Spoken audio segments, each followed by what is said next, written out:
حدیث ہے رسول اللہ صلی اللہ علیہ وسلم کی صحیح حدیث ہے، حضرت فاطمہ رضی اللہ تعالی عنہا نبی صلی اللہ علیہ وسلم کے پاس آئیں کہ یا رسول اللہ میں گھر میں بہت خدمت کرتی ہوں، ہاتھوں پہ نشان پڑ جاتے ہیں، کوئی گھر میں خادم کا انتظام کر دیں۔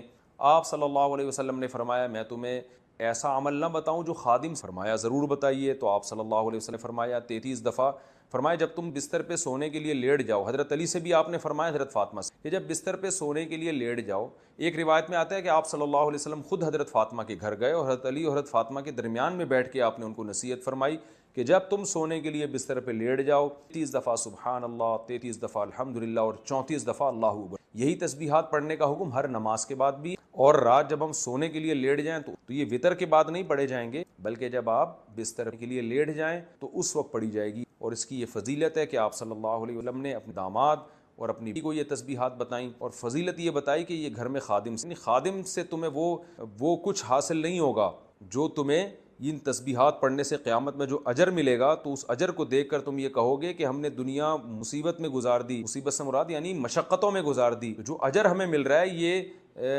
یہ اس خادم سے کروڑہ گنا ایسا دے دیا اللہ نے اضافی، تو پھر بنا لو، ادھر ادھر ضائع ہو جائے گا، چلو اپنا مکان بنا لو، ورنہ مکان بے وقوف لوگوں کا کام ہے یار۔ مجھے سب سے زیادہ ضرورت ہے اپنے مکان کی، کیونکہ میرے تو بچے بھی ماشاءاللہ ہول سیل کے حساب سے اور گھر بھی، مجھے ضرورت نہیں، مسافر خانہ ہے یار۔ آپ کہہ سکتے ہو بچے کہاں جائیں گے پھر، آپ مر گئے تو یہ تو کرایہ کون تمہارا باپ دے گا؟ یہ کراچی میں تو ہر بات میں باپ کو لے جاتے ہیں بیچ میں۔ تو بھائی اللہ نے اضافی پیسہ دیا تو کوئی پراپرٹی بنا کے چھوڑ جاؤ، وہ بیچ کے کر لیں گے کچھ، مگر کرائے پہ رہنے کا جو مزہ ہے وہ اپنے مکان میں مزہ نہیں ہے۔ کرائے میں رہنے کا مزہ ہے کہ واٹ لگاؤ اس کے مکان کی، حقیقت ہے۔ اپنے مکان کا نلکا بھی ٹوٹتا ہے نا، غم ہوتا ہے۔ مالک مکان نے کروڑوں روپے لگا کے گھر بنایا، تم تھوڑا سا کرایہ دے کے اس میں انجوائے کرو، کئی سال کرایہ دیتے رہو گے، اس کے کروڑوں روپے پورے نہیں ہوں گے، اور تمہاری ایج پوری ہو جائے گی اور تم قبر میں چلے جاؤ گے۔ پھر تم بولو گے خام خامے میں نے کروڑوں روپے لگا کے اپنا ذاتی مکان میں خرچ کیا، مجھے کیا پتا تھا اتنے تھوڑے سے دن رہنا ہے۔ تو ہم تو جب بھی گھر میں جاتے ہیں ہم یہی سوچتے ہیں پتہ نہیں کل صبح اٹھیں گے نہ اٹھیں، کیا خیال ہے بھائی، زندہ رہیں گے نہ رہیں؟ ابے ان دیواروں سے کیا دل لگانا ہے یار، کیا دل لگانا ہے اینٹوں سے، میری اینٹ ہے، میری ٹائل ہے، بھاڑ میں جائے تیری اینٹ۔ زندگی ہے کتنی تھوڑی، بہت زیادہ جی لیے 80 سال نکال لیں گے۔ بول تو پراٹھے جس اسپیڈ سے ہم کھا رہے ہیں مجھے نہیں لگتا میں 80 سال تک رہوں گا، صحیح ہے نا؟ ہم کہتے ہیں پراٹھے کھا کے مر جانا، یہ بغیر پراٹھوں کے 80 سال تک زندہ رہنے سے بہتر ہے۔ اللہ بچائے، ویسے جب مرنے لگتا ہے پھر آدمی یہ نہیں سوچتا، پھر کہتا ہے یار خیر، وہ ہے نا ایک آدمی کہتا تھا اللہ زندگی سے موت ہی بہتر ہے، بار بار کہتا تھا۔ تو کوئی درخت پہ چڑھ کے کسی نے رسی پھینک دی اور یہ اس نے رسی دیکھی، دعا مانگ رہے ہیں اللہ زندگی سے موت ہی بہتر ہے۔ تو جب پھندا دیکھا نا، اس نے کہا یہ کیا ہے، اوپر سے آواز آئی اے میرے بندے میں اللہ ہوں، میں نے تیری دعا سن لی ہے، تو یہ پھندا گلے میں ڈال، میں کھینچ لوں گا اوپر تجھے۔ تو کہتے ہیں اللہ یہاں تو کوئی مذاق بھی نہیں کر سکتا۔ تو بہرحال زندگی کا کوئی بھروسہ ہے، بہت جی لی 80 سال جی لیں گے تو 80 میں کتنا ٹائم رہ گیا، ایسے ٹھک ٹھک ٹھک ٹھک کر کے ٹائم گزرتا ہے، اور وہ بھی بہت ہی مشکل ہے، اگلے سال کا بھروسہ نہیں ہے یار۔ تو کیا میرا مکان، میری گاڑی، میری سے بیوی ہونی چاہیے آدمی، اس میں آدمی غیرت کا تقاضا یہ ہے کہ اس میں یہ باتیں نہ کرے۔ باقی مکان مالک کا ہو، رہے گا کون؟ ہم رہیں، یہ تو فائدہ ہے نا، پیسہ اس کمبخت نے لگایا، بے وقوف نے، رہ کون رہا ہے، مزے آپ اڑا رہے ہو، صحیح ہے نا؟ اور کرایہ دار دیکھو مالک مکان کے گھر کی جو واٹ لگاتے ہیں اس کا اپنا مزہ ہے، لگانی نہیں چاہیے لیکن وہ ساری ریپیئرنگ وہ کر رہا ہوتا ہے آخر میں۔ اور پھر لوگ کہتے ہیں وہ نکال دے گا تو کہاں جائیں گے، کوئی بات نہیں، اگلی گلی میں چلے جاؤ، وہ بھی مسافر خانہ، یہ والی گلی، وہ والی بھی، وہاں سے بھی لاش اٹھے گی ایک دن جنازہ، وہاں سے بھی۔ بلکہ کرائے کے گھر میں اور آسانی ہے کہ جہاں چاہو رہو۔ اب دیکھو میرے پاس آپشن ہے، میں لاہور میں جا کے رہوں کہ میں فیصل آباد میں جا کے رہوں کہ میں اسلام آباد میں جا کے رہوں، میرے پاس آپشن ہے۔ جن کا ذاتی گھر ہے ان کو تو بیچنے میں اتنا ٹائم لگے گا، ہم نے ادھر نوٹس دیا بھائی ہم جا رہے ہیں اور پتلی گلی سے نکل لو، مسافر خانہ ہے، چلتے پھرتے ہی مر جاؤ گے بھائی۔ تو کہیں بھی ہمارا اسٹے نہیں ہے، یہ رہنے کی جگہ بے وقوفوں کے رہنے کی جگہ ہے۔ جو دنیا کا پرلے درجے کا انٹرنیشنل بے وقوف ہے، گدھا ہے، وہ اس دنیا کو سمجھتا ہے کہ رہنے کی جگہ، جس میں تھوڑی سی سینس ہے نا، پی کے نہیں آیا ہے، اس کو پتا ہے یہ رہنے کی جگہ نہیں ہے، دل لگانے کی جگہ نہیں ہے۔ یہ بے وقوف اور گدھے ہیں جو ان اینٹوں سے دل لگاتے ہیں۔ پھر بھی میں کہتا ہوں بہت پیسہ ہے تو بنا لو، ایسا نہ ہو جن کا بنا ہوا گھر ہے وہ پھر کہیں کہ ہمیں بیوقوف کہہ دیا مفتی صاحب نے۔ ان کے بارے میں تعویل کرتا ہوں کہ ان کے پاس اتنا پیسہ تھا کہ انہوں نے کھا بھی لیا، پی بھی لیا، شادیاں بھی ہو گئیں، بچے بھی ہو گئے، اب ان کو سمجھ میں نہیں آ رہا ہے، انہوں نے کہا چلو گھر بنا لیتے ہیں، اس کا فائدہ یہ ہوگا کہ بچوں کے کام آ جائے گا پراپرٹی۔ حدیث میں یہ ترغیب ہے کہ اگر اللہ نے آپ کو پیسہ دیا، نہیں دیا تو ٹینشن نہ لو، اللہ پہ توکل کرو، اللہ نے آپ کو کھلایا، بچوں کو بھی کھلائے گا۔ لیکن صحیح احادیث ہیں اگر اللہ نے پیسہ دیا ہے تو پھر حدیث میں ترغیب ہے بچوں کے لیے چھوڑ کے جاؤ, بچوں کو لاوارث مت کرو. تو کچھ اتنا تھوڑا بہت بچا لیں بچوں کے لیے, اس کا طریقہ ہے پلاٹ لے کے ڈال دیں. سمجھتے ہو؟ پلاٹ لے کے ڈال دیں, اس کی قیمت زیادہ تیزی سے بڑھتی ہے. جب آپ مریں گے تو وہ بہت اوپر جا چکا ہوگا, بچوں کے کام آ جائے گا. تو ورنہ بعض دفعہ ایسا ہوتا ہے کہ بچے رل رہے ہوتے ہیں, پاؤں میں پہننے کی چپل نہیں ہوتی ان کے پاس. تو اگر اللہ نے مال دیا ہے تو پھر بچوں کے لیے کچھ آپ کو بنا کے جانا پڑے گا. سمجھتے ہو؟ تو اس نیت سے کوئی کر لے تو ٹھیک ہے. یہ پتہ نہیں کہاں سے بات آئی تھی, یہ سوال پوچھا کیا تھا, ہم نکل کدھر کو لیے. کاروبار کا وظیفہ, مکان کا وظیفہ تو میں نہیں بتاؤں گا, ذاتی مکان ضرورت ہی نہیں ہے. کیا کاروبار کے لیے میں وظیفہ بتا دیتا ہوں. وہ وظیفہ یہ ہے کہ صبح اٹھ کے جاگنگ کرو, پہلے تو فجر کی نماز پڑھو, پھر جاگنگ کرو, پھر پٹھان روٹی کے 2 پراٹھے کھاؤ. اس سے آپ کو ملے گی موٹیویشن. جب کاکڑ دنہ ہو جائے گا. کاکڑ دنہ سمجھتے ہو؟ نئے نئے لوگ آتے رہتے ہیں, پرانے بور ہو جائیں گے. دیکھو قوالی جب شروع ہوتی تھی نا, شروع میں آرام آرام سے چلتا ہے, قوالی میں آرام آرام سے چلتا ہے نا, ایک ہی سر میں ہوتے ہوتے پھر کاکڑ دنہ ایک دم جوش میں آتا ہے. تو کاکڑ دنہ کا مطلب یہ ہوتا ہے ایک دم ہٹو بچوں کام ہو جائے اور ایک دم طبیعت میں جوش آ جائے. تو صبح فجر کی نماز پڑھو, پھر اس کے بعد کرو طبیعت سے جاگنگ, خوب پسینہ نکالو, پراٹھے نہیں کھاؤ, جو مرضی کھانا ہے کھا لو. اس تو ہو جائے گا, کیا ہو جائے گا, کاکڑ دنہ. آپ کی اسپیڈ بڑھ جائے گی. پھر آپ پلاننگ کرو میں نے کرنا کیا ہے, اور تہجد میں 2 رکعت پڑھ کے اللہ سے دعا بھی مانگ لو کہ اللہ مجھے رزق دے. حدیث میں آتا ہے اللہ تعالیٰ رات کے آخری حصے میں آسمان دنیا پہ آ کے کہتے ہیں حل من مسترزق ارزق لا, کوئی ہے روزی طلب کرنے والا, میں اس کو روزی دوں. وظیفوں میں ٹائم ضائع کرنے کے بجائے اس وقت 2 رکعت پڑھ کے اللہ سے کیا مانگ لو, روزی مانگ لو. ہمارے یہاں کیا کرتے ہیں, میں کسی کو بتاتا ہوں نا تہجد میں 2 رکعت پڑھ کے اللہ سے روزی مانگ لے, وہ تہجد میں 2 رکعت پڑھنے کے لیے اٹھتا ہے, اس کے بعد پھر سوتا ہے, 1 بجے اٹھتا ہے پھر وہ. تو اللہ کیا کہے گا, مانگ تو روزی رہا ہے, کام سارے نحوست والے کر رہا ہے. روزی کو دھکا دینے والی بات ہے نا. جو 1 بجے سو کے اٹھے گا, اور کراچی میں 2 بجے کسی کو فون کرتا ہوں, کہتے ہیں میں ناشتہ کر کے آ رہا ہوں, دوپہر 2 بجے میں کیا کر کے آ رہا ہوں, ناشتہ کر کے آ رہا ہوں. تو کاروبار گیا کہاں, تیل لینے. آپ کہہ سکتے ہو کہ میں فجر کے بعد جاگنگ کر کے رات کو تہجد میں 2 رکعت پڑھ کے اللہ سے دعا مانگوں گا, پھر فجر کے بعد جاگنگ کروں گا, پھر آپ کے مشورے پر 2 پراٹھے کھاؤں گا. اور کاکڑ دنہ 2 پراٹھے, یہ ویسے ہی کہہ رہا ہوں میں, مزہ آتا ہے کہنے میں یار, پتہ نہیں کیوں پراٹھے میں. باقی آپ جو مرضی کھاؤ, پراٹھے تو نقصان دیتے ہیں لیکن جو مرضی کھاؤ. اس کے بعد پھر میں جب یہ سارے کام کروں گا, میں دکان جاؤں گا تو میرے علاوہ کوئی بندہ شاپ پہ ہوگا ہی نہیں. تو کاروبار کیسے چلے گا صبح صبح؟ صحیح حدیث ہے بورک لامتی فی بکورہا, اللہ نے میری امت میں صبح کے وقتوں میں برکت. یہ میری بھی روٹین خراب ہوئی ہوئی ہے, میری اپنی روٹین بھی خراب چل رہی ہے کراچی کی وجہ سے, لیکن اس کو سیٹ کرنے کی ضرورت ہے. تو صبح حدیث میں آتا ہے اللہ نے برکت رکھی ہے. اب لوگ کہتے ہیں ہم جب صبح دکان پہ بیٹھیں گے تو ہمارے علاوہ اس پوری کائنات میں کوئی بھی نہیں ہوگا, تو کسٹمر ہوگا ہی نہیں, تو کاروبار چلے گا کہاں سے؟ تو بھائی صبح اٹھنے کا مطلب ضروری نہیں کہ دکان پہ جا کے بیٹھ جائیں. صبح آپ کاروبار کی پلاننگ کرنا شروع کر دیں بیٹھ کے. آپ انٹرنیٹ پہ بیٹھ جائیں کہ یار کیا چیز پروڈکٹ مارکیٹ میں چل رہی ہے جو اٹھا کے مہنگی بیچ سکتا ہوں. کاروبار کا مطلب دکان میں بیٹھنا تھوڑی ہوتا ہے, پلاننگ بھی تو کرنی ہوتی ہے نا. تو کیا ہو گیا, تو صبح آپ بیٹھو, جب جاگنگ کر کے پراٹھے کھاؤ, چائے شاید نہیں پی لو تو بھی غلط ہے, لیکن پی رہے ہیں تو کیا کریں. تو جب آپ بیٹھ گئے تو اس کے بعد پھر آپ کیا کرو, پلاننگ کرو. پلاننگ کیسے کرو, ایک ڈائری لو اور پین لو. دیکھو یہ انسان کی نیچر ہے, میں نے بارہا تجربہ کیا ہے. موبائل کی ڈائری میں جب آپ پلاننگ کرتے ہو آپ کا دماغ نہیں چلتا. یہ کچھ قدرت کی طرف سے یہ ہے. دماغ انسان کا جب ہی چلتا ہے جب اس کے ہاتھ میں قلم ہو. اٹھائیے نا, قرآن میں بلا وجہ نہیں اٹھا لی.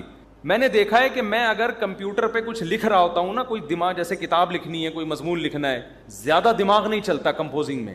ادھر آپ نے پین اٹھایا اور ڈائری اٹھا کے لکھنا شروع کیا, دماغ چلنا شروع, پھر اس کو بے شک کمپوز کرا لو بعد میں. تو آپ پین اٹھاؤ, ڈائری اٹھاؤ اور لکھو کہ یار میں نے کاروبار کرنا کیا ہے. ہو سکتا ہے 6 ہفتے تک آپ سوچتے ہی رہو اور آپ کی سمجھ میں کچھ بھی نہ آئے. تو پھر آپ یہ سوچو کہ میں اپنی سمجھ میں لانے کے لیے کیا کرنا ہے پہلے میں نے, کہ میری سمجھ میں کچھ آئے. تو آپ یہ جملہ لکھو گے سوچ بچار کے کہ یار اس کے ماہرین سے میں نے مشورہ لینا. سمجھتے ہو میں نے کیا کرنا ہے, کباڑ کا کام ہے آپ کا, تو کباڑ کے ماہرین سے کیا کرنا ہے, مشورہ لینا ہے. وہ مشورہ دیں گے نہیں آپ کو. پاکستان میں ایسا ہوتا ہے کہ کسی کو کوئی بزنس آتا ہے تو مشورہ دے گا, نہیں دے گا تو غلط مشورہ دے گا. جب آپ اس کے پاس جاؤ گے کہ کاروبار چل ہی نہیں رہا, رو رہے ہیں یار ہم تو کچھ ہے ہی نہیں, حالانکہ کروڑوں روپے کما رہا ہوگا, اس کو یہ ہوگا کہ یہ بھی نہ شروع کر دے کہیں.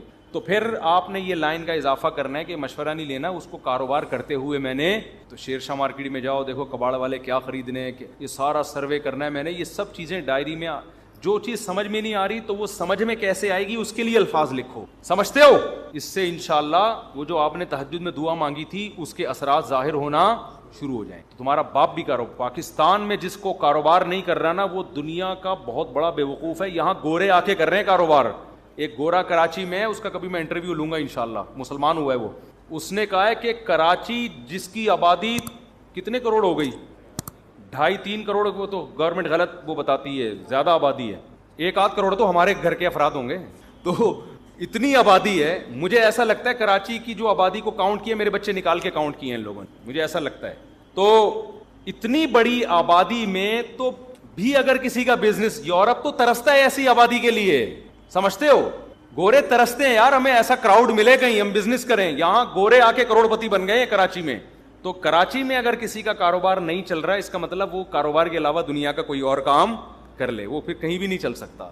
میں نے صدر میں دیکھا گرمیوں میں ایک آدمی کولر لے کے بیٹھا ہوا ہے ٹھنڈے پانی کا, لاکھوں روپے کماتا ہے اس سے, کیونکہ صدر میں پانی چاہیے ہر آدمی کو. وہ کولر لے کے بیٹھا ہوا ہے, پلا رہا ہے, لے بھی پی لے, سارا دن 5 روپے کا پتہ نہیں 10 روپے کا گلاس بیچ کے اسی سے ٹھیک ٹھاک. گنے کے رس والوں نے پراپرٹیاں خرید لی ہیں یہاں پہ, گٹکے والے بحریہ ٹاؤن میں گھر لے رہے ہیں. جب آبادی زیادہ ہوتی ہے تو بزنس چھانگا مانگا کے جنگلات میں تھوڑی ہوگا, بزنس تو یہی ہوگا. سبزی منڈی میں جا کے دیکھو کیسے کروڑ پتی, ٹماٹر بیچ کے ارب پتی بن گئے ہیں. تو کراچی میں تو آپ نے مائنڈ استعمال کرنا ہے, کھوپڑی استعمال کرنی ہے, تو کھوپڑی بھی استعمال کرو اور رات کو بیٹھ کے تہجد میں اللہ سے 2 رکعت پڑھ کے دعا مانگو. صبح دوڑو, اس لیے میں کہہ رہا ہوں کہ اگر صبح دوڑے نہیں تو پھر کیا ہوگا کہ سستی میں پڑے ہی رہو گے. شیر شاہ کون جائے کباڑ میں جا کے, اور اگر گئے تو کمر میں درد, گھٹنے میں درد. اور اس نے کہا کہ یار یہ ذرا اسٹیل تھوڑی سی اٹھائی, اور جس زاویے سے اٹھائی قیامت تک کے لیے ویسے ہی ہو گئے. ایک صاحب نے مجھے اپنا واقعہ سنایا, کہہ رہے میں حج کرنے کے لیے گیا, ان کی عمر 50 سے اوپر تھی, سچا واقعہ ہے. کہتے ہیں میں حج کرنے کے لیے گیا تو پہلے چکر میں رمل کرنا پڑتا ہے نا تھوڑا اکڑ کے. کہہ رہے میں نے یوں کیا تو میں یوں ہی ہو گیا, کیونکہ عادت ہی نہیں تھی ورزش کرنے کی, چلنے پھرنے کی. کہہ رہے ہیں ایسا پٹھے میرا پہلے جھٹکے میں ہی اٹکے ہیں, اکڑے ہیں, کہ اس کے بعد میں کافی ٹائم لگا دوبارہ نارمل کنڈیشن میں آنے میں. مالشیں ہوئی, پتہ نہیں میڈیسن لیے, پھر جا کے وہ رمل ہی رہا ان کا. اب تک میرا خیال ہے رمل ہی ہوتا رہا ان کا, گھر میں بھی رمل کرتے ہوئے آئے ہو.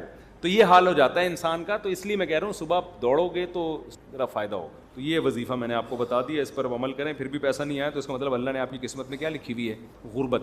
پھر وہ نجومی والا واقعہ سوچا کریں کہ ایک نجومی کے پاس گیا غریب آدمی کہ بھائی میرے پاس پیسہ یہ کیا ہے, میں بہت پریشان ہوں غربت سے. اس نے کہا, اور لکیریں دیکھ کے کہا 10 سال اور پریشان رہیں گے آپ. یہ خوش ہو گیا کہ پھر اس کے بعد شاید پیسہ آ جائے. اس نے کہا پھر پیسہ آئے گا. اس نے کہا نہیں, پھر آپ کو غربت کی عادت ہو, پریشانی ختم. تو آپ اس طرح سے بزنس کریں, یا تو پیسہ آ جائے گا ورنہ آپ کو کھجل خواری کی عادت پڑ جائے گی. یہ بھی ٹھیک ہے, کیا خیال, اس کا اپنا مزہ ہے بھائی. یہ جو رات کو گٹر کے ڈھکن پہ بیٹھے ہوئے ہوتے ہیں, آپ کیا سمجھتے ہیں ٹینشن میں ہوتے ہیں بے روزگار لوگ؟ بعض خواتین کے روزے رہ جاتے ہیں نا ایام کی وجہ سے, تو کہتی ہیں 6 روزے ہم قضا شوال میں رکھ لیں گے تو نفل بھی ہو جائیں گے. ایسا نہیں ہوتا, یا تو قضا ہوں گے یا نفل ہوگا.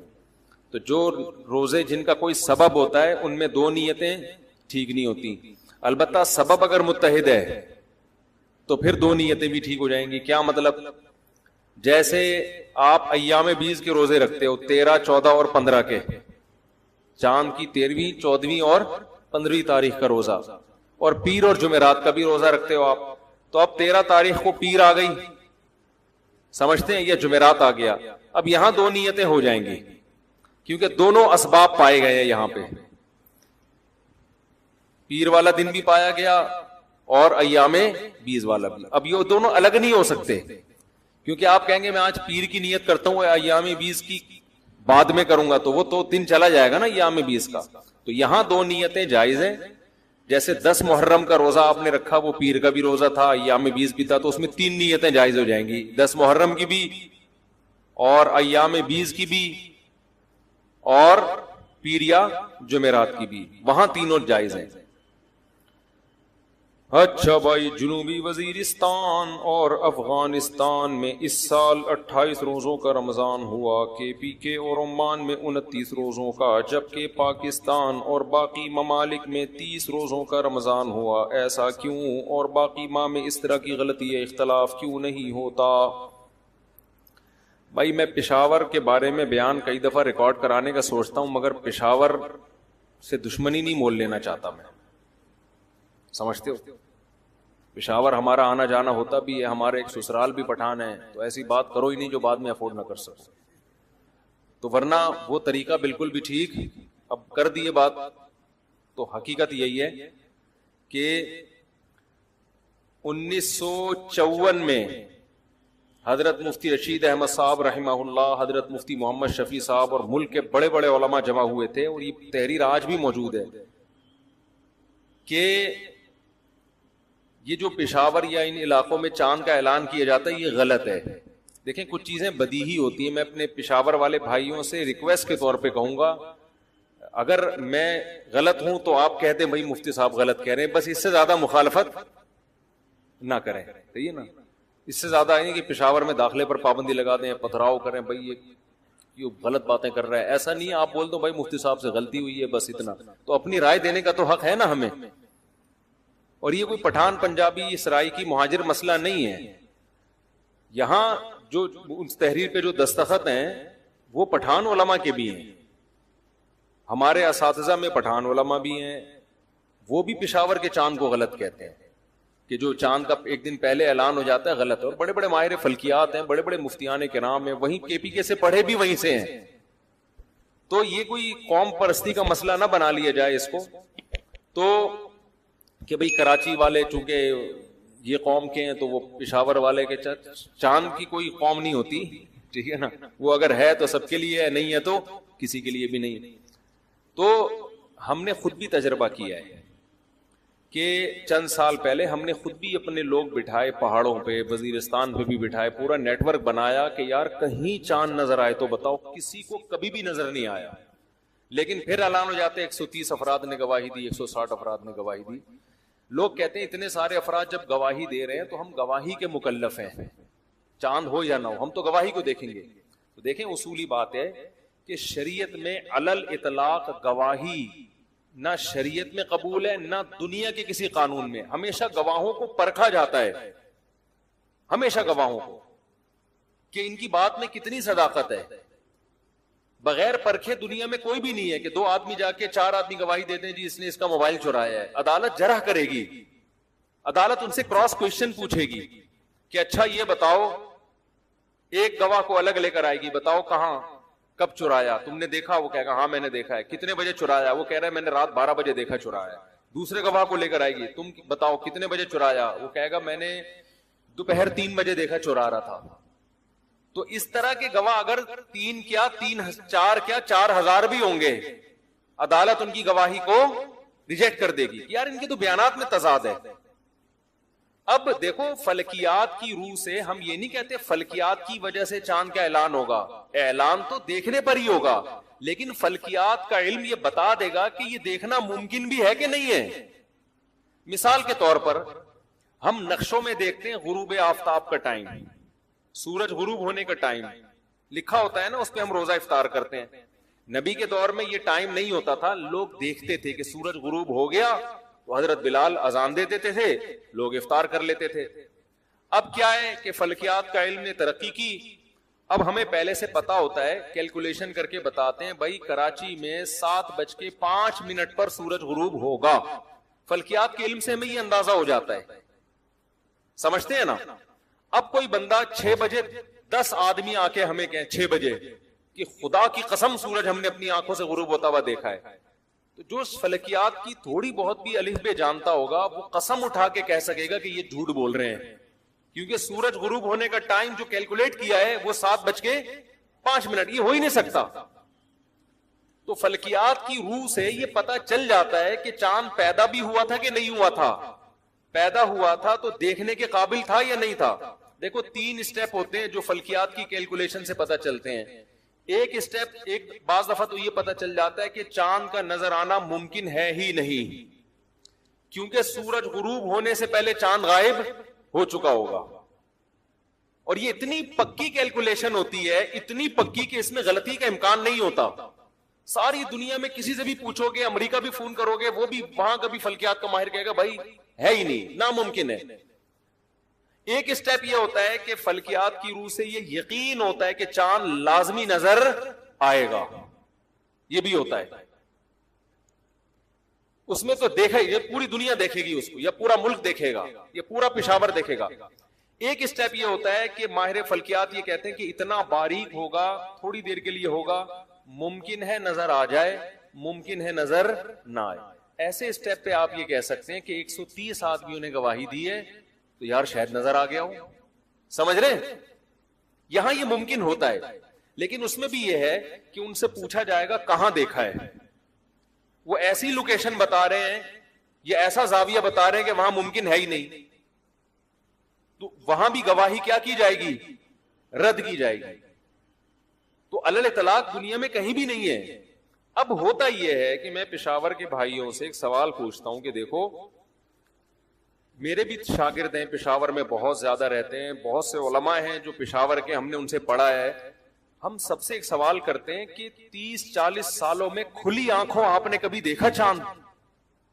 کہ آدھا پشاور دیکھ رہا ہو ہے بھائی, سب دیکھ رہے ہو, وہی نظر آ گیا, وہی نظر آ گیا. یہ کیا بات ہے؟ دیکھو کراچی میں ایسا ہوتا ہے, کبھی ہمیں نظر نہیں آتا, ہلال کمیٹی اعلان کرتی ہے بھائی چند لوگوں کو نظر آئے ہم مان لیتے, لیکن کبھی ایسا بھی ہوتا ہے کہ سب دیکھ رہے ہوتے ہیں. لیکن پشاور میں ایسا نہیں ہوتا. جب بھی عید کا چاند ہوگا 130 یا 200 آدمی ہی دیکھیں گے, پورا پشاور نہیں دیکھتا کبھی بھی. تو یہ تو بہت بڑا فالٹ ہے. چاند تو کبھی ساری دنیا کو نظر آتا ہے, کبھی تھوڑے سے لوگوں کو نظر آتا ہے. یہ کیسی بات ہے؟ دوسری بات, میں نے بارہا خود, میں ممبر پہ بیٹھ کے دیکھو جھوٹ نہیں بولوں گا, بہت مشکل ہوتا ہے ممبر پہ بیٹھ کے جھوٹ بولنا. ہم نے بارہا خود یہ مشاہدہ کیا ہے, میں نے فون کر کے یعنی لوگوں سے معلومات حاصل, آپ خود دیکھ لینا وہاں پہ, میری بات پہ نہ جائیں, کہ عید والے دن بھی چاند نظر نہیں آیا.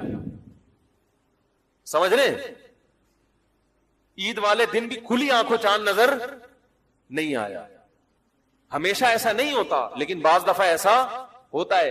حالانکہ 30 کا چاند تو لازمی موٹا ہوتا ہے, ساری دنیا دیکھتی ہے.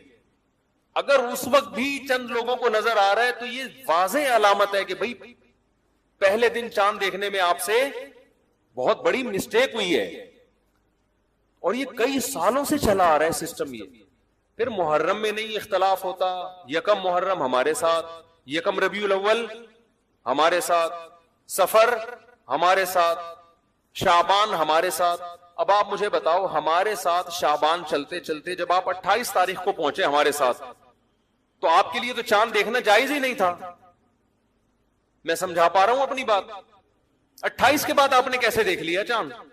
آپ کے ہاں جو اخبار چھپا اس میں بھی 28 شعبان, ہمارے ہاں جو اخبار چھپا اس میں بھی 28 شعبان, وزیرستان میں جو اخبار نکل رہا ہے اس میں بھی کیا لکھا ہوا ہے؟ 28 شعبان. اس کے بعد اعلان ہو جاتا ہے کل رمضان ہے.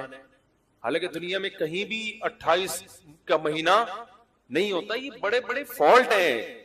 تو اس لیے بالکل تعصب سے بالاتر ہو کر, بالکل نیوٹرل ہو کے آپ غور کیا کریں, تو آپ کو پتہ چلے گا بھئی اختلاف خامخواہ کا بنائے ہوئے اختلاف ہے. اگر تھوڑا سنجیدگی سے غور کریں, اور ہلال کمیٹی پہ خامخواہ کے الزام لگانا کہ یہ چاند یہ کھا جاتے ہیں, اگر روزہ کھا جاتے ہیں تو پھر روزہ رکھتے کیوں ہیں؟ 30 روزے کیوں کر لیے؟ اور پھر روزہ اتنی اہم عبادت ہے. اگر 30 کے دن عید نہیں تھی, روزہ تھا. اب دیکھو یہاں پشاور میں 29 روزے ہوئے ہیں, 30ویں دن پشاور والوں نے عید منائی ہے. میں پشاور والوں سے کہتا ہوں جو میرا بیان سن رہے ہیں, آپ نے اپنی آنکھوں سے دیکھا چاند؟ نہیں دیکھا ہوگا کسی نے. یہی ہوگا کہ وہ جی وہاں سے اعلان ہوا ہے, ان لوگوں نے دیکھا ہے.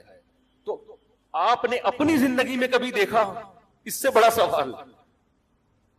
جو بھی بیان سن رہے ہیں نا, وہ اپنے ضمیر پہ ہاتھ رکھ کے کہیں, کسی کی نہ سنے. ہو سکتا ہے میرا بیان سن کے کوئی آ جائے کہ میں نے دیکھا ہے, میں نے دیکھا. میرا جو بیان سن رہے وہ اپنے بارے میں کہ میں نے خود دیکھا ہے کبھی, وہ کہے گا میں نے خود کبھی بھی نہیں دیکھا. تو یار کبھی کبھی چاند اتنا باریک ہوتا ہے کہ وسیم بھائی دیکھ لیتے, ستار بھائی نہیں دیکھتے. لیکن کبھی تو ایسا پہلی کا چاند ہوتا ہے کہ آدھا شہر تو کم از کم دیکھ رہا ہوتا ہے نا. تو یہ کیا بات ہے کہ آدھا بھی نہیں دیکھتا, اور بعض دفعہ اگلے دن بھی نظر نہیں آ رہا ہوتا. اس کا مطلب بھائی سسٹم میں کوئی فالٹ ہے. اور سب سے بڑی بات یہ, ان دلائل کو رکھیں ایک طرف. جب ایک کنٹری میں آپ رہتے ہیں تو شریعت کا حکم ہے اطیعوا اللہ و اطیعوا الرسول و اولی الامر منکم. اے ایمان والو, اللہ اس کے رسول اور اولو الامر کی. اولو الامر کہتے ہیں ہر چیز کے اولو الامر الگ ہوتے ہیں. تو حکومت کے اولو الامر حاکمین ہوتے ہیں, تو حاکم کی اطاعت کرو. گواہی لینے اور مسترد کرنے کا رائٹ حکومت کے پاس ہے، ہر آدمی کے پاس انفرادی طور پہ یہ حق حاصل نہیں ہے. کیونکہ اس طرح تو میں بھی ایک مقام بنا کے بیٹھ جاؤں اور میں گواہیاں لینا شروع کر دوں، کیا پتا چلے گا ان میں صحیح فیصلہ کون کر رہا ہے اور غلط فیصلہ کون کر رہا ہے؟ یہ کیسے پتا چلے گا؟ تو اسلام نے اس مسئلے کو حل یہ کیا ہے کہ بھئی جہاں بھی اختلاف کا خطرہ ہو تو مینجمنٹ جو گورنمنٹ ہوگی نا اس کو یہ رائٹ ہوگا. تو جب گورنمنٹ نے ایک کمیٹی نامزد کر دی ہے تو گواہیاں لینے کی اور گواہیاں رد کرنے کا اختیار کس کے پاس ہے؟ اس متعلقہ کمیٹی کے پاس ہے. اس کے علاوہ کسی اور کو یہ حق حاصل نہیں ہے. کوئی کرے گا تو شرم کا لدم ہے. ہاں، جو خود اپنی آنکھوں سے چاند دیکھ لے، خود اپنی آنکھوں سے، تو اس کا چاند صرف اس کے حق میں حجت ہوگا، دوسرے کے حق میں حجت نہیں ہوگا. دوسرے کے حق میں حکومت کا فیصلہ حجت ہوگا. یہ 2 اور 2 4 کی طرح بات ہے. ورنہ بھائی پھر کوئٹہ میں الگ بناؤ، کوئٹہ کا چاند تو ہمارے ساتھ ہوتا ہے نا. ورنہ کوئٹہ میں الگ کمیٹی بناؤ، باجوڑ میں الگ کمیٹی بناؤ، سوات میں الگ کمیٹی بناؤ، کراچی میں الگ کمیٹی بناؤ. مجھے یہاں 130 گواہیاں، وہاں 200، وہاں 300، وہاں گواہی بالکل نہیں. یہ تو ایک چوچو کا مربع بن جائے گا. تو اگر عوام کو یہ حق حاصل ہے یا کسی عالم کو یہ حق حاصل ہے تو پھر ہر عالم کو حق حاصل ہے. اور اگر عالم کو یہ حق حاصل نہیں ہے تو پھر کسی بھی عالم کو یہ حق حاصل نہیں ہے، پھر صرف حکومت کو یہ حق حاصل ہے. تو بہرحال وہ رکھ رہے ہیں، اللہ ان کے روزے کو قبول کرے، کسی پہ ہم طنز نہیں کر رہے، اعتراض نہیں کر رہے.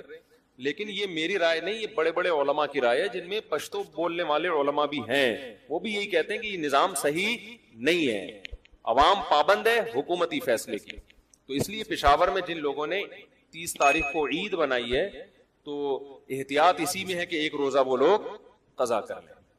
ہاں، کے پی کے کی گورنمنٹ نے اگر اس کو اناؤنس کر دیا ہو، کے پی کے کی گورنمنٹ نے، اور اس گورنمنٹ کو وفاقی حکومت نے اجازت دی ہو اناؤنس کرنے کی، وفاقی حکومت کی طرف سے پرمیشن نہیں ہے پھر نہیں، وفاقی حکومت نے اجازت دی ہو کہ بھئی کے پی کے کی گورنمنٹ اپنے طور پہ اعلان کر سکتی ہے، اگر گورنمنٹ لیول پر اعلان ہوا تو پھر ٹھیک ہے. اگر یہ اعلان کے پی کے کی گورنمنٹ لیول پر نہیں ہوا ہے، کسی نجی کمیٹی نے اعلان کیا تھا عید کا، ٹھیک ہے آپ نے عید منا لی، اب جو ہو گیا وہ ہو گیا. لیکن احتیاط اسی میں ہے کہ آپ ایک روزہ قضا کر لیں، کیونکہ رمضان کا روزہ ہے، اس کی بہت ویلیو ہے، اس کو ضائع نہ کریں. مفتی صاحب میرا رشتہ طے ہو گیا ہے لیکن لڑکی والے 1 سال کا ٹائم لے رہے ہیں، مجھے زنا کا خطرہ ہے، کیا میں رشتہ توڑ سکتا ہوں؟ بالکل توڑ سکتے ہیں. آپ ان کو بولے شادی کرنی ہے بھی کرو، نہیں تو میں نہیں کرنا، جاؤ. پھر جو نیا رشتہ آئے گا وہ 4 سال کا ٹائم لیں گے، یہ بھی ذہن میں رکھنا. مفتی صاحب میں آپ کے 5 سال سے بیانات سن رہا ہوں، آپ کے بیانات نے میری زندگی بدل دی ہے، میں آپ کا تہ دل سے شکریہ ادا کرتا ہوں، آپ ہی کی وجہ سے آج میں توحید پرست ہوں، میں آپ کا وغیرہ وغیرہ، جزاک اللہ جی. مفتی صاحب میرے بھائیوں کے عقیدے صحیح نہیں ہیں، وہ بات میں یا علی مدد کہتے ہیں، میں توحید پر ہوں، وہ اللہ سے مدد مانگنے میں شرک کرتے ہیں، میں ان کے ساتھ تعلق رکھنا کیسا ہے؟ ان کو محبت سے سمجھائیں، باقی نہیں مانتے تو چھوڑ دیں اپنے حال پہ. مزاج ہوتا ہے بعض لوگوں کا، بعض لوگ مزاج کے بدعتی ہوتے ہیں، بعض لوگ مزاج کے مشرک ہوتے ہیں. ان کو بدعتیں پسند ہوتی ہیں کہ یار یہ بھی کچھ چیز، یہ بھی چیز، یہ بھی چیز، کھینچا تانی کر کے نا نکالتے رہتے ہیں، ان کو مزہ آتا ہے اس چیز میں. اور بعض مزاج کے شرکیہ مشرک ہوتے ہیں، اور بعض مزاج کے توحیدی ہوتے ہیں، ان کو توحید سننے میں مزہ آتا ہے. تو یہ بھی اخپل مزاج ہے، تو دعا کرنا چاہیے اللہ توحید والا مزاج بنائے. مفتی صاحب میں نے قبرستانوں میں کئی بار دیکھا ہے کہ لوگ قبروں پر تلاوت کرتے ہیں بلند آواز میں اور پھول پانی میں ڈالتے ہیں، جائز ہے؟ نہیں، جائز نہیں ہے. یہ تلاوت تو کہیں سے بھی کی جا سکتی ہے. پبلک لمیٹڈ ادارے کمپنی پر حکومت کی طرف سے لازم ہوتا ہے کہ وہ اپنے مالی سال کے منافع میں سے 5% اپنے ملازم کو ادا کرے. حکومت کی طرف سے لازم ہے کہ یہ رقم سال کے اختتام ہونے کے بعد اور آڈٹ مکمل ہونے کے بعد فوراً ادا کی جائے گی. رقم ادا کرنے میں تاخیر پر حکومت اس رقم پر مخصوص جرمانہ لگاتی ہے. یاد رہے جرمانہ پہلے سے یہ جرمانہ کمپاؤنڈ انٹرسٹ کی شکل میں لگتا ہے عام طور پر. بھائی پورے اتنے لمبے خطوط نہ لکھا کرو، یہ تو تھوڑا سا ٹائم ہوتا ہے، پورا صفحہ باقی ہے. مختصر سوال پوچھو نا. یہ تو پھر ایسے لمبے سوال کے لیے پورا دارالفتہ ہے، یہاں میں نے نمبر دیا ہوا ہے، ان سے رابطہ کر کے جمع کرا دیں، ریٹن میں جواب مل جائے گا. کیا سید سے شادی کر سکتے ہیں؟ کیوں نہیں؟ اگر سیدوں سے شادی نہ ہوئی تو سید آج زندہ ہوتے، موجود ہوتے. سیدوں سے شادیاں ہوئی ہیں تو مزید سید پیدا ہوئے ہیں، بالکل کر سکتے. ان کا مقصد یہ ہوتا ہے کہ سید لڑکی غیر سید سے کر سکتی ہے تو باپ کی اجازت سے کر سکتی ہے، اور اگر سید اس کے جوڑ کا نہیں ہے، بالفرض بے دین ہے، تو پھر غیر سید جو دیندار ہے وہ اس سید سے بہتر ہے. سوال، کیا زکوٰۃ کی رقم سگے بھائی کو دی جا سکتی ہے؟ کیوں نہیں بھائی، ڈبل ثواب ہے زکوٰۃ کی رقم سگے بھائی کو دینا. سوتیلے تو آج کل ہوتے نہیں ہیں مارکیٹ میں، تو سگے لگانے کی ضرورت کیا ہے؟ ایسے کہہ رہے ہیں جیسے ابا نے 4 شادیاں کی ہیں، کچھ سگے ہیں کچھ سوتیلے ہیں. تو سوتیلے ووتیلے آج کل مارکیٹ میں ہوتے نہیں ہیں، ونس اپون اے ٹائم. کیا زکوٰۃ کی رقم کسی رشتہ دار کو بیٹی کی شادی پر دی جا سکتی ہے؟ نہیں، مالک بنانا ضروری ہے، چاہے وہ شادی پہ خرچ کرے. آپ اس کو دے دیں رقم کہ بھائی یہ اپنی شادی پہ خرچ کر لو، یہ بچی کی شادی پہ خرچ کر لو، دے اس کو دیں، مالک بنائیں. یا سامان وغیرہ خرید کے دے دیں اس کو. مفتی صاحب سپلائی کرتا تھا ہر سال پارٹی کی رضامندی سے رکعت میں نہیں مندی سے. بہت سے دکاندار مال فروخت کر کے رقم کھا جاتے ہیں اور کافی اس میں دیکھو جو رقم آپ نے لوگوں کو دی ہے اور ملنے کی اب امید نہیں ہے تو اس رقم پہ زکوٰۃ لازم نہیں ہے. سمجھتے ہو؟ امید نہیں ہے ملنے کی لیکن بعد میں مل گئی تو 2 قول ہے اس میں. بعض فقہا کہتے ہیں کہ اب جب مل جائے گی تو زکوٰۃ دینی پڑے گی، اور بعض کہتے ہیں نہیں جب ایک دفعہ ساقط ہو گئی تو بس ہو گئی. تو دونوں قول ہیں، ایک میں گنجائش ہے اور ایک میں احتیاط. اور کوئی سوال آپ میں سے کسی نے پوچھنا ہو تو پوچھ لیں. کیا نماز؟ ہاں تو صحیح ہے، مقابلہ اچھا ہے. ہم تو بچپن میں مقابلے کرتے تھے راتوں کو عبادت کے، تو نے کتنی رکعتیں پڑھی؟ وہ کہہ رہا تھا 40. ہم کہتے تھے 50 پڑھ کے آ رہا ہوں. بچوں کو تو اسی طرح شوق پیدا ہوتا ہے.